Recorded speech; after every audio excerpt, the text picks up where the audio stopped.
Well, if the polls are right, medical marijuana will be coming to Florida. Voters will make the decision when they answer a ballot question coming up this fall in November. But the latest batch of polls is showing more than enough support for legalizing medical marijuana. Supporters say it will bring relief and comfort to the sick and dying. And we've seen some pretty compelling examples of that working for patients. But Polk County Sheriff Grady Judd has another view, and he is president of the Florida Sheriff's Association. And he joins us now live tonight. Sheriff Judd, thanks for joining us. Mark, it's my honor to be with you tonight. Thank you very much. Tell me your reaction to these polls. These polls, especially this one that came out on Monday, 88% of Floridians favor medical marijuana. Patients say they need it. If it can help people, first, what do you think about the poll, and why are you and the Sheriff's Association against it? Well, first off, we don't believe the poll as it has been portrayed to the public. 88% of the people of Florida can't agree to go to the bathroom at the same time. Now, we know that polling is about how you ask the question. That poll didn't ask, are you in favor of Amendment 2? Because Amendment 2 goes far further than legalizing medical marijuana.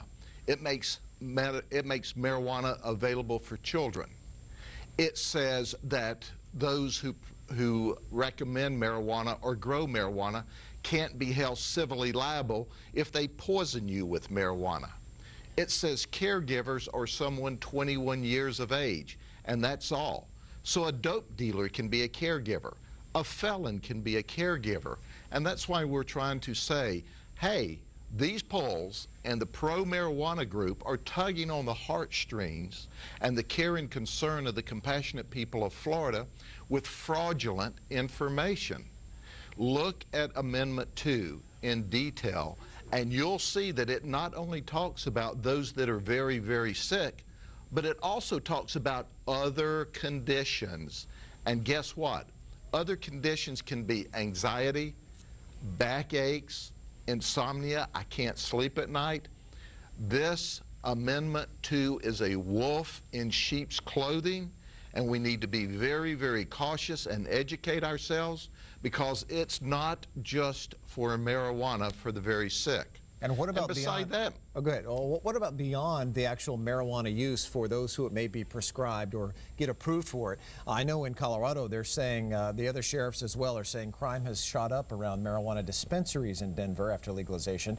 What would be, and again, that would be for recreational as well, so I don't want to mix those too much here, but what would your prediction to happen in Florida if medicinal marijuana does pass here in Florida?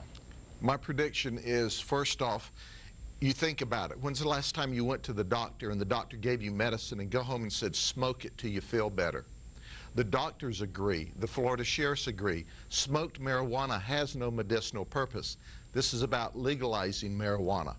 And when you think about it, in Polk County alone, if you look at the data they've prescribed to us based on California's model, there will be 57 pot dispensaries in Polk County.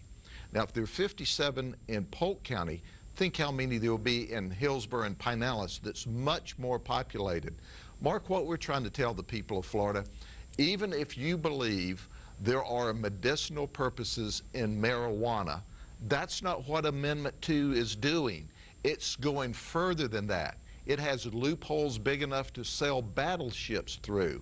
And that's why we're telling the people of Florida, be cautious. Amendment 2 will give children access to marijuana. You'll see the use, if it follows Colorado's numbers, you'll see the use of marijuana by teenagers increase whenever there's legal access. Sure. That's what happened in Colorado, and we know one thing for sure, the cost to the taxpayer will increase. We shall see. We shall see. It's going to take 60%, as you know, so regardless of the polls, that's still a lot for this amendment. Sheriff Grady Judd, Polk County Sheriff, and representing Florida Sheriff's Association as well. Sheriff, great to see you, and I'm sure we'll be talking again before November. Mark, I look forward to it. Take care. Have a good evening.